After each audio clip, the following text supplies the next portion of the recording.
A box plot is a 5-point summary of a data set. Let's look at the 5 points used.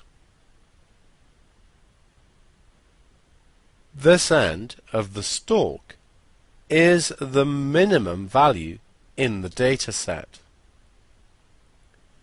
The beginning of the box is the lower quartile.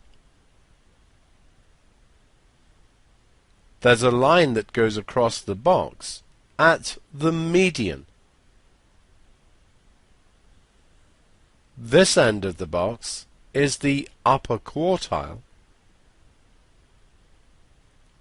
and the end of the stalk